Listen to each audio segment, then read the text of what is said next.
Estimados irmãos e irmãs em Cristo Jesus,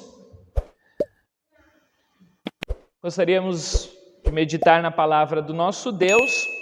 Hoje escolhemos o Salmo 51, aonde gostaria de destacar o versículo de número 10, aonde diz assim: Ó Deus, cria em mim um coração puro e dá-me uma vontade nova e firme. Que assim o Deus Espírito Santo esteja abençoando e acompanhando a cada um de nós neste momento que nós queremos meditar na sua palavra. Amém. Estimados, este período da Quaresma é um período muito oportuno para falarmos sobre a questão do arrependimento. E hoje nós queremos ver o que realmente é arrependimento.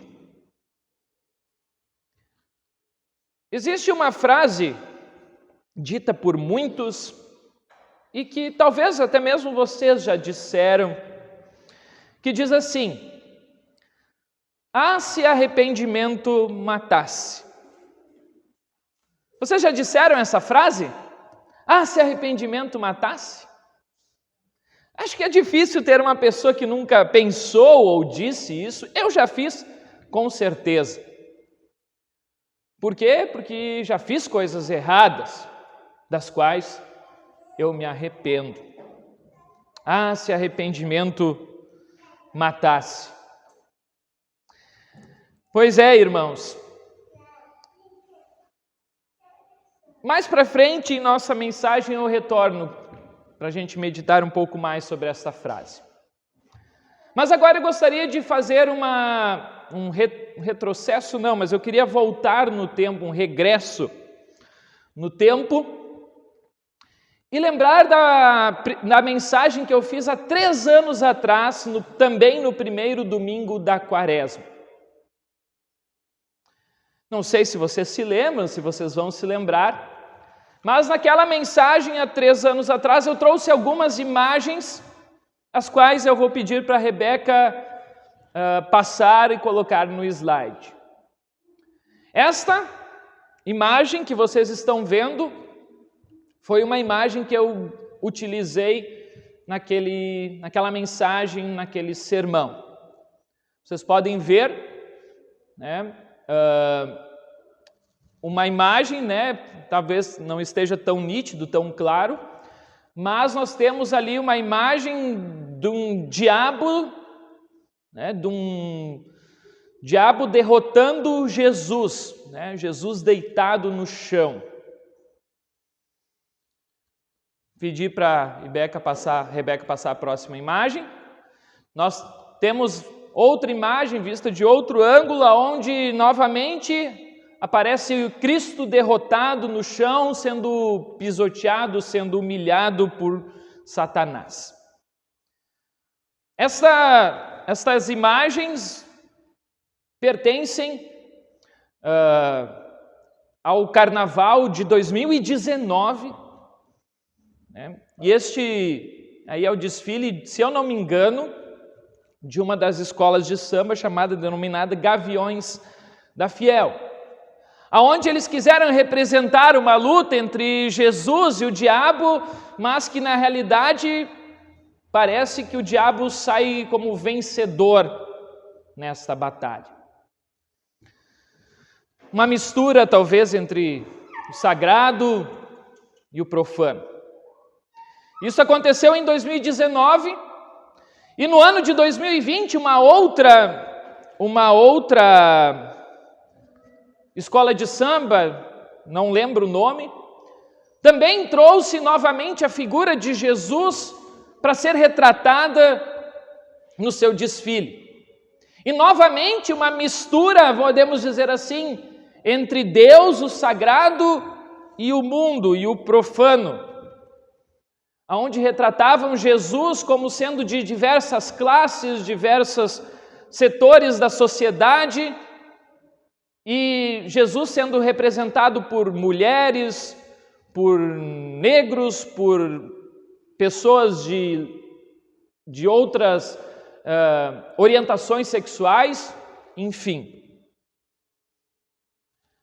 Utilizando a imagem divina, a imagem de Deus, de Jesus, para trazer coisas profanas. O que aconteceu depois daquele março de 2020, quando eu preguei a mensagem? Você se lembra? Acho que está bem gravado no coração, na memória de todos nós. O que aconteceu depois de março de 2020? Rebeca, passa a próxima imagem. Essa talvez não esteja também tão clara, né? Mas ela está representando um carro alegórico no qual nós temos a imagem de um demônio de adoração, podemos dizer assim, a demônios. Aqui outra mistura, né? As pessoas não se importam mais, não têm mais vergonha na cara em mostrar qual é a sua verdadeira adoração. Isso é uma imagem do carnaval deste ano. Novamente, Rebeca passa mais uma imagem. Aqui nós temos novamente a questão de Jesus entrando em cena. A imagem à esquerda mostra uma das dançarinas, uma das líderes, vestida com a roupa como se fosse vermelha, como se fosse um dragão. Porém, esta dançarina, ela entra desfilando como fazendo o sinal da cruz, invocando o nome do Deus triuno, Pai, Filho e Espírito Santo, mas dançando com as roupas do dragão.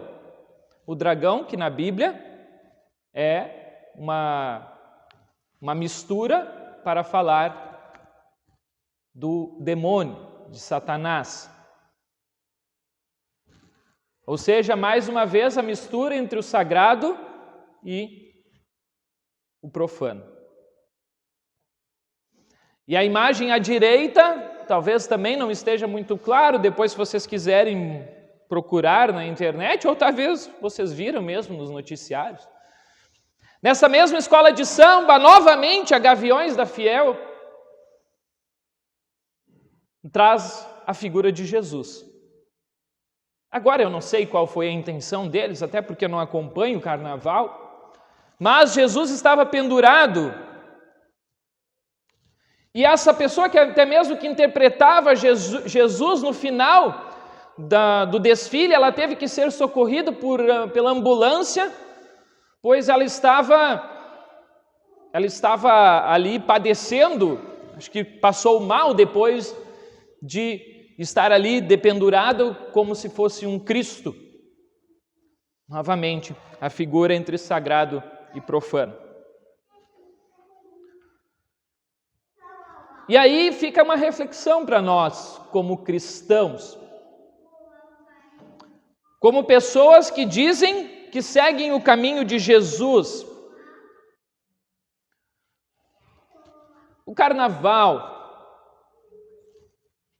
O que é o carnaval? Será que a gente pode estar ou se alegrar ou fazer a mesma coisa que o mundo está fazendo? Quais as consequências disso?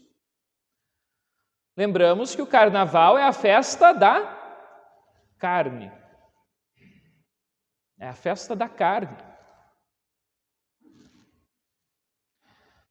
E, o próprio Jesus diz, quem é nascido da carne é carne, quem é nascido de Deus, do Espírito, é Espírito. Nós nascemos para a carne ou já nascemos para o Espírito de Deus? De que lado nós estamos? Faz a gente refletir. Quais as consequências disto? Quais as consequências de misturar o sagrado e o profano? O que pode acontecer quando a gente não dá bola e se entrega às questões daqui deste mundo, as questões carnais? Quando a gente não dá bola mais para o que acontece no carnaval e acha até interessante coisas como esta. Porém, devemos lembrar o que o apóstolo Paulo também escreve na sua carta aos Gálatas, dizendo o seguinte, capítulo 6, versículo 7: Não se enganem, de Deus não se zomba. De Deus não se zomba. E vejam a continuação desse versículo. Pois aquilo que o homem semear, isso ele também vai colher. Aquilo que o homem semear, isso também ele vai colher. Em 2019, 2020, nós sabemos o que aconteceu depois do carnaval. Não preciso dizer novamente. Em 2022, 2023, o que acontecerá? Não sei. Mas teve algo que já aconteceu. Algumas pessoas perderam a vida lá no litoral de Santos, outras ficaram como consequência de um desastre desabrigadas, entre outras coisas. Fica um alerta para nós. De Deus não se zomba. É sério. E aí, novamente, vem a frase na minha mente: se arrependimento matasse. Pois eu acho que não matou que chega, talvez. Porque o ser humano continua fazendo as mesmas besteiras. Continua se afastando de Deus. Como se nada tivesse acontecendo de errado. Como se o pecado, as paixões carnais, fossem coisas normais no dia de hoje. As pessoas nem se arrependem mais. Eu digo, essa frase, ela está errada. Se arrependimento matasse. Arrependimento não mata. O que mata é aquilo que vem antes do arrependimento. O que vem antes do arrependimento? O pecado. O pecado sim mata. O pecado condena. O pecado te leva à morte. O pecado te afasta de Deus. O arrependimento, ele não traz morte. O arrependimento, quando ele é verdadeiro, ele te traz a vida. O arrependimento não te leva à morte, o arrependimento te traz a vida. E por isso eu gostaria de hoje meditar um pouquinho com vocês no texto do Salmo de hoje. O Salmo de número 51, que é um salmo talvez bem escolhido justamente para esse dia da quarta-feira de cinzas, que é logo após o carnaval. E também talvez para hoje, domingo, primeiro domingo na quaresma. Porque o Salmo 51 foi um salmo escrito pelo rei Davi, depois de ele ter cometido um pecado de adultério, um pecado carnal. Um pecado carnal. Aonde o grande rei Davi lembrar para vocês um pouco da história.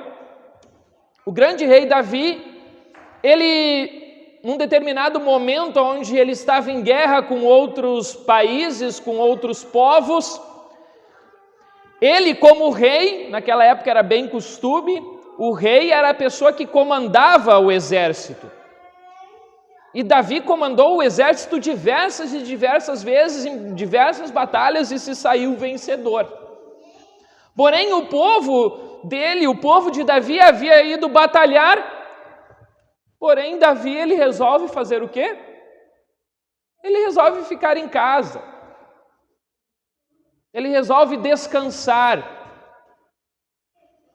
Não há nada de errado em descansar, porém aquele não era o momento. Quem é que consegue descansar no meio de uma guerra? O descanso, ele tem a hora certa, assim como o trabalho, né? Nosso ofício também tem a hora certa. E o ofício do rei era liderar o povo na guerra. Mas ele resolve, naquele momento, passear, descansar nos palácios, no seu palácio. E enquanto ele estava ali descansando, passeando no palácio, ele vê, né, o palácio, acredito que seja um lugar mais alto, né, do reino. Ele vê uma mulher se banhando e seus olhos brilham perante ela, ele vê a beleza desta mulher, e como diz um outro ditado, talvez bastante conhecido,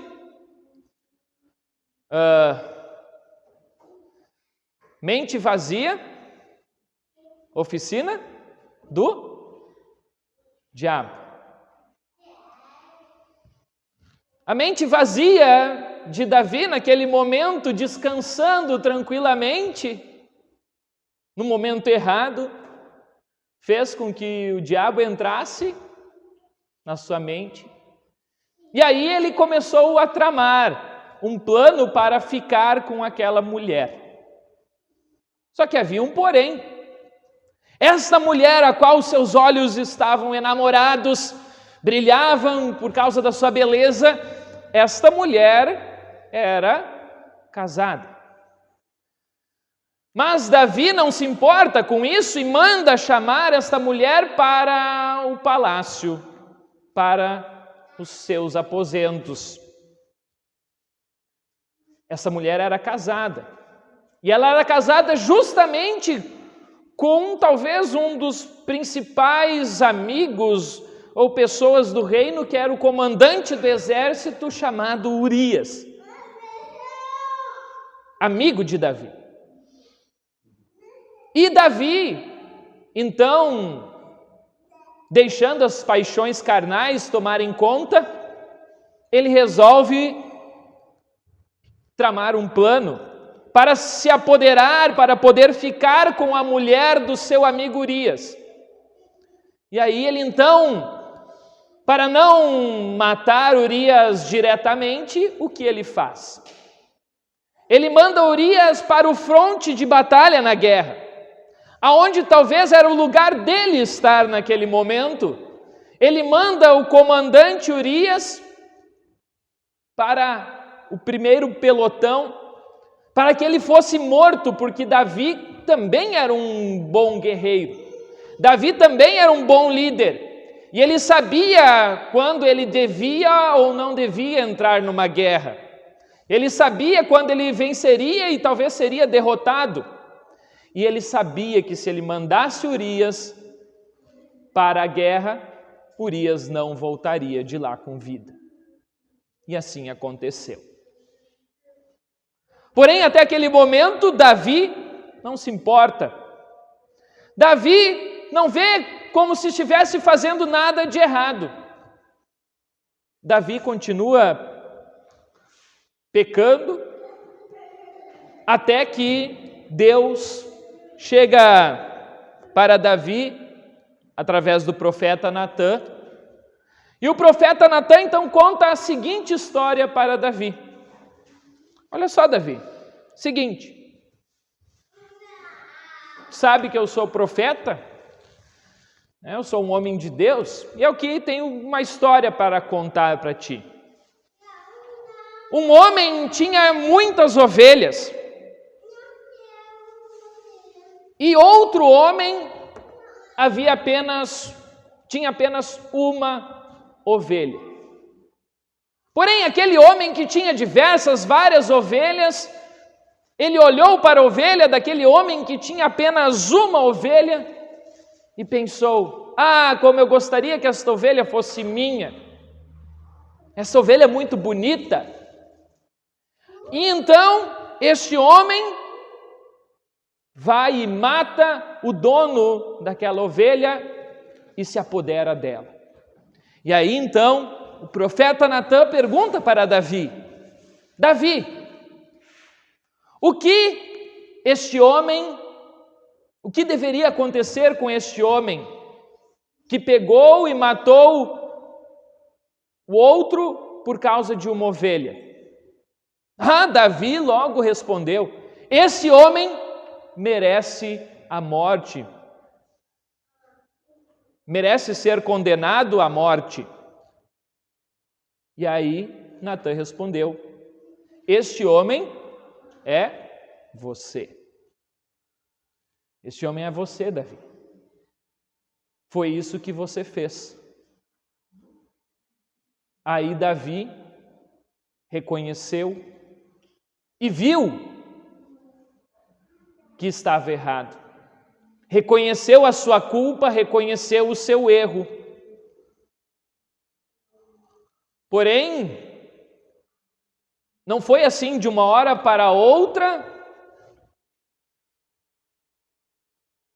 Ele se arrepende. Ele se arrepende do seu erro.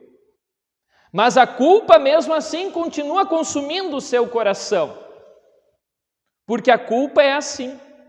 Quando nós fazemos algo de errado e sabemos que aquilo é errado, reconhecemos o erro, a culpa pesa. Porém, tem uma diferença muito grande entre culpa, remorso e arrependimento. Uma coisa é nos sentirmos culpados por aquilo que fizemos. Uma coisa é saber que nós erramos, nós falhamos. Outra coisa é se arrepender. Davi se sentia culpado do erro. As forças de Davi estavam se acabando, ele estava sendo consumido pela sua culpa, pelo seu erro, pelo pecado que ele havia cometido. Uma paixão carnal que resultou também em morte, quebrando assim 2 mandamentos. 2 mandamentos da lei de Deus. 2 não, vários, podemos dizer assim. Mas 2, 3 principais: adultério, cobiça e morte. E essa culpa por esses erros estava pesando sobre Davi. E Davi diz, se eu não me engano, no versículo 8, ele diz assim: ainda que tenhas me esmagado e quebrado, eu serei feliz de novo. No versículo 13 ele diz: eu conheço bem os meus erros e o meu pecado está sempre diante de mim. Aqui ele reconhece o seu erro, a sua culpa. Ele reconhece o seu pecado. E ele diz: Deus, tu tens razão quando me julgas e está certo quando me condenas. Eu tenho sido mau, eu tenho sido pecador desde o dia em que nasci. E ali no versículo 8, mais para baixo, ele diz que ele estava sendo esmagado e quebrado por causa da culpa, do pecado. Este Salmo 51 é muito parecido também com outro salmo de Davi, que não sabemos aqui em qual ocasião ele foi escrito, mas também deve ter sido escrito quando Davi se sentia pesaroso por algo de errado em que ele havia cometido. O Salmo 32 diz assim: enquanto eu não confessei o meu pecado, eu me cansava chorando o dia inteiro. De dia e de noite tu me castigaste, ó Deus, e as minhas forças se acabaram como o sereno que seca no calor do verão. Vejam aqui, neste salmo, Davi fala, que a culpa estava tão grande sobre ele por causa do pecado que ele havia cometido, que as suas forças tinham se ido. Enquanto ele não havia confessado o seu pecado, ele cansava chorando o dia inteiro. Era a culpa corroendo o seu coração. Era o entendimento por causa do pecado que havia cometido. E é isso que nós precisamos ter. Nós precisamos sentir. É necessário sentirmos essa culpa. Porque se nós não sentimos essa culpa pelos nossos erros, pelos nossos pecados,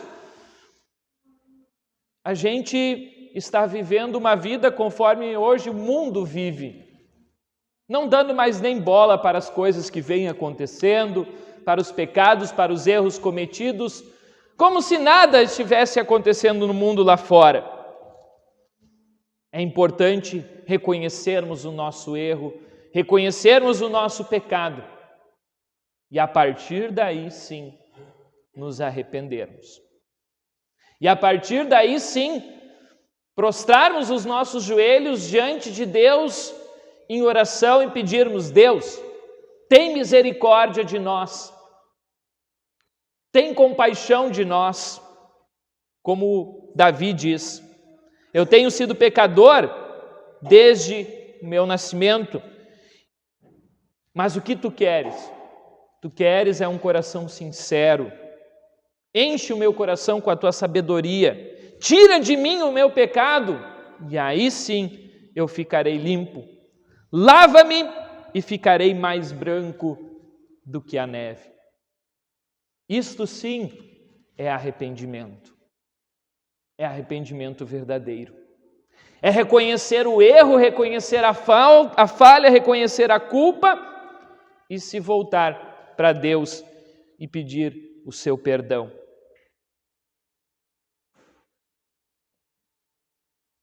Arrependimento não mata. O que mata é o pecado. E por um homem só entrou o pecado no mundo, e assim como por um só homem entrou o pecado no mundo, diz o apóstolo Paulo, por um homem também vem a salvação. Por um homem também vem o perdão. Por um homem, Deus cria em nós um coração limpo, um coração puro, um espírito reto. Cria em mim, ó Deus, um puro coração, exclama o salmista Davi. Renova dentro de mim um espírito reto, um espírito inabalável, para que eu ande no caminho certo, para que eu ande no caminho correto e para que eu possa olhar que nesse caminho eu olhe para a cruz e me arrependa verdadeiramente dos meus erros, dos meus pecados. Que eu não faça mais aquilo que eu estava fazendo de errado.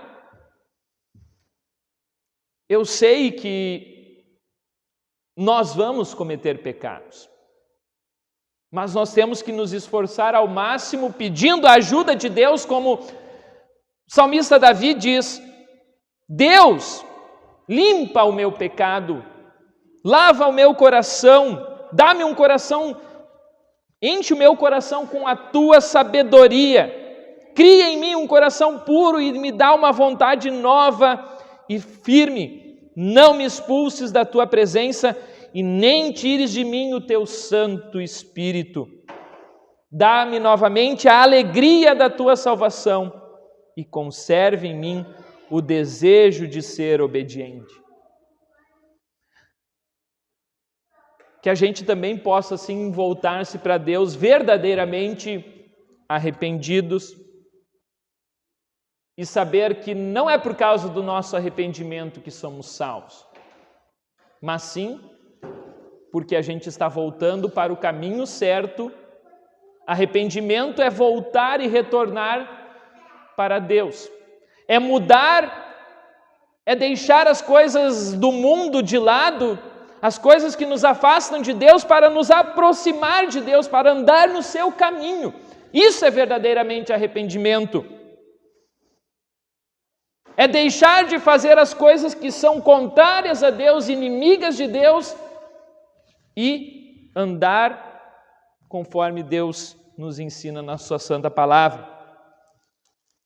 E por isso que eu escolhi também a leitura de 2 Coríntios, capítulo 5, a partir do 18, que diz que tudo isso é feito por Deus, o qual, por meio de Cristo, nos transforma de inimigos de Deus em amigos dele.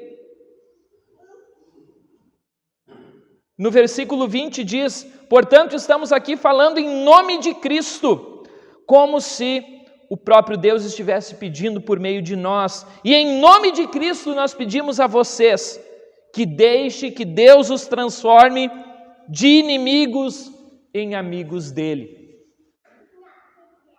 Infelizmente, o mundo parece que ainda não aprendeu a lição. O mundo ainda acha normal misturar as coisas. Mas não, nós como cristãos não podemos tapar nossos olhos. Ou nós somos amigos de Deus ou nós somos inimigos dele. Não se pode servir a dois senhores. Diz o próprio Jesus, ou vai servir a um e abandonar o outro, ou vai servir o outro e abandonar o um. É assim. Por isso, irmãos,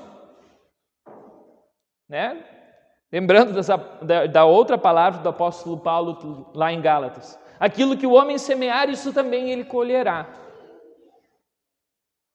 Quem semeia vento, como diz o ditado, colhe tempestade. Por isso, semeiem aquilo que é correto. Semeiem a palavra de Deus. E nós colheremos frutos tão bonitos como o amor, a paz, a sabedoria, o perdão, a gratidão, a bondade, a misericórdia, que são frutos daqueles que realmente são amigos de Deus, daqueles que foram transformados, daqueles que realmente se arrependem dos seus erros e não querem mais cometê-los e se afastam dizendo, isso é coisa do mundo. Que Deus me guie no caminho certo, que Deus me guie no caminho da justiça, que Deus crie em mim, ó Deus, um coração puro e renova dentro de mim um espírito reto. Que esse seja o nosso pedido em todos os dias, para que Deus guie o nosso coração e a gente possa se voltar para o caminho de Jesus, o caminho da cruz, o caminho da salvação, o caminho da vida eterna. Que Deus assim abençoe a cada um de vocês. O arrependimento não mata, o pecado mata e matou. O pecado matou a Cristo, mas ele venceu. Ele ressuscitou para nos dar também, assim, através da sua morte e ressurreição, a salvação e a vida eterna. Creia neste Cristo, o único que cria em nós um coração verdadeiramente puro por causa do seu sangue que foi derramado lá na cruz. Que Deus assim nos abençoe nesta fé em Cristo Jesus. Amém. Muito bem, querido irmão, já que você chegou até este ponto da mensagem, eu peço que você não se esqueça aqui embaixo de deixar um comentário dizendo aquilo que você achou desta mensagem. Também não se esqueça de deixar um joinha, se inscrever no canal E o mais importante, eu peço que você compartilhe essa mensagem se você gostou, para que a palavra de Deus chegue a cada vez mais lares, cada vez mais pessoas também venham conhecer o grande amor que Deus tem por cada um de nós. Tenham todos uma ótima semana.